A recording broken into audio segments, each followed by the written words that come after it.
Travelers are barely moving at Houston's George Bush Intercontinental Airport. We're talking wait times of more than 3 hours or longer. CNN's Ed Lavandera is following all of this for us. All right, Ed, you're there in Houston. What's it like? It's an absolute brutal travel day for thousands of people trying to make their way through George Bush Intercontinental Airport. Let me give you the sign. Look at the sign here. We're in Terminal E. That's 200 minutes. Believe it or not, that's actually good news. That number earlier, about an hour and a half ago, was 260 minutes. But this line goes, the checkpoints are over here. It comes all the way back through the terminal here, down an escalator, winding its way around several more times into like the subway area that connects the various terminals here. This is one of 2 of 8 security checkpoints that is open. Everything else has been closed. I can take you in here past the sign here to give you a sense of just how much more waiting these passengers have to do.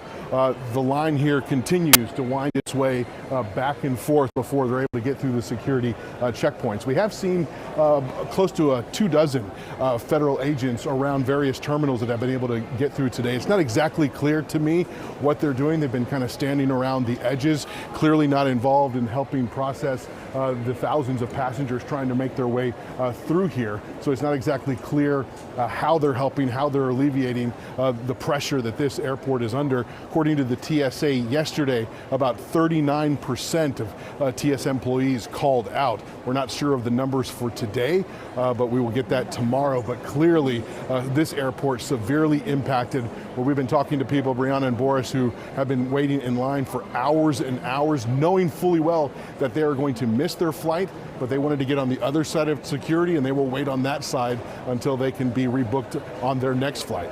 Boris and Brianna? Wow, that is a long time, but I guess it is better than 260 minutes, which is just outrageous. Ed Lavandera, thank you so much, live for us from Houston. Let's talk more about this now with John Pistol. He's a former TSA administrator and former FBI deputy director. John, thank you so much for being with us. We're seeing these ICE agents at these airports around the country. What assistance can they provide? Which of their skills do you see as possibly transferable to mitigating this overcapacity of security lines at the airport? Well, thanks, Brianna. Yeah, the ICE officers, agents are not qualified to be TSA screeners because they haven't gone through the training and the protocols of how do you do something that, for example, something alarms on a person, or if they're not familiar with the computed tomography software and the machines and everything. So really they can help at for example, the exit lanes out of the 425 plus airports that TSA provides security in. There are a number of those, the majority of those, that have TSA officers who are at the exit lanes where people are getting out of secure area. And so that's not a security check for the passengers. They can help with the queue management, the line management, and hopefully they could be a visible deterrent to a potential terrorist who may want to go in and make a name for themselves by shooting up or doing something terrible with the passenger line. With all the press coverage now, it's an opportunity. Oh, and by the way, we're at war with Iran, and there may be somebody who's inspired to do something bad because of that war. They've had relatives killed in Lebanon, as one individual last week did in a shootout. So just a number of issues to look at. Well, that's actually one of the things I wanted to ask you about, because as we're watching them and we are showing video of them at various airports, they're generally walking around. I guess you could say they're sort of patrolling. They are armed. And you and others have raised this concern that when you have so many people outside of the secure area, it is essentially just this soft target, right? That is so vulnerable. Having those ICE agents there, is that something that does give you pause that they are there as a deterrent?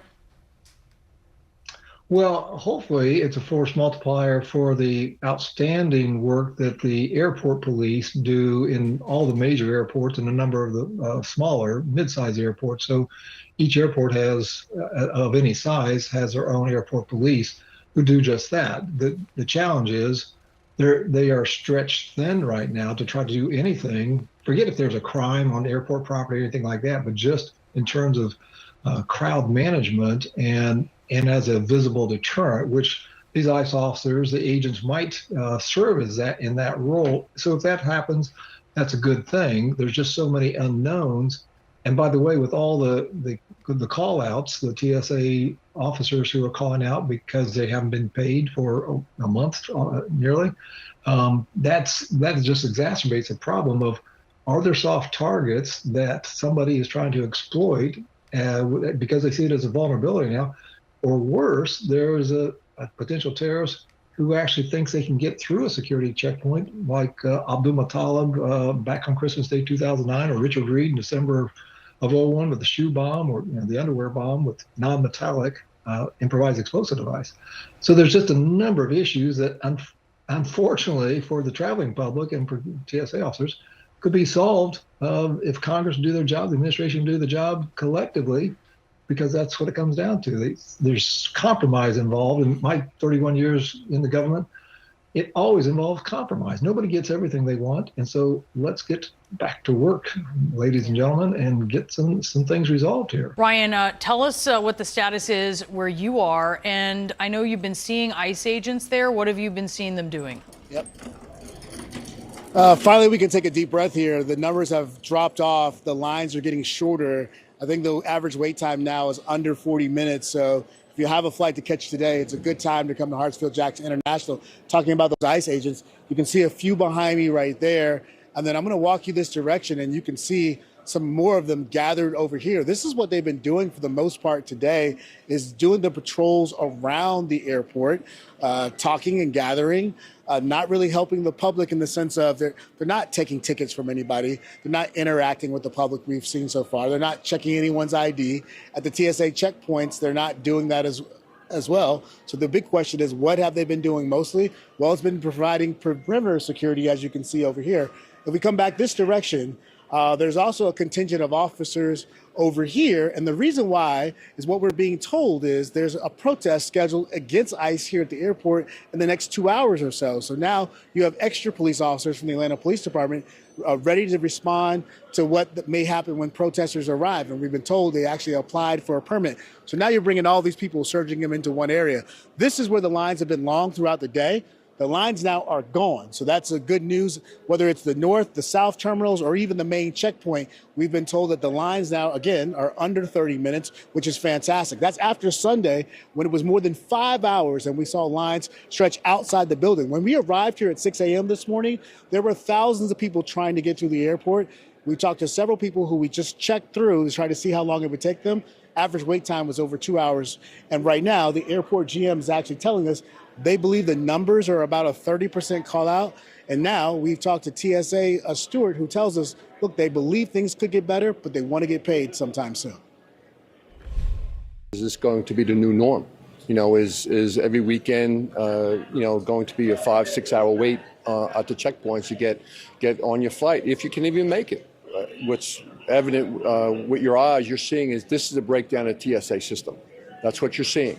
When Friday comes and there's no paycheck, what are we going to see next weekend?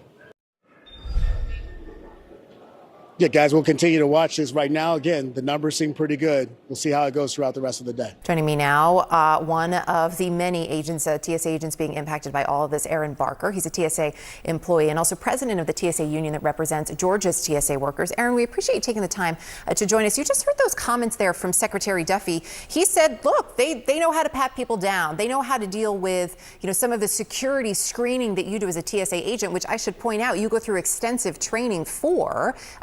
Do you agree that these ICE agents could be brought in? Would you be comfortable with them joining you there at the security checkpoint in that manner? I don't agree with that. We have extensive training, as you just stated, and it takes months to be able to. And even after months of training, there's still things that you encounter that you don't see every day, or situations that arise that don't come up every day. So to just throw them on the checkpoint like that, I think that is a recipe for disaster. It's going to create chaos. So I do not agree with that comment. There's also some mixed messaging here, right? Because we're hearing that from Secretary Duffy, but then Tom Homan, who's overseeing this deployment, he has said, look, this is just to help for functions that that ICE agents are not trained for. He says, this could help with maybe security lines. So we're seeing that in Atlanta. My colleagues there on the ground saying ICE agents are outside the security checkpoint. I guess essentially it could be sort of a crowd control situation. Does that help, though, in your view, when it comes to wait times?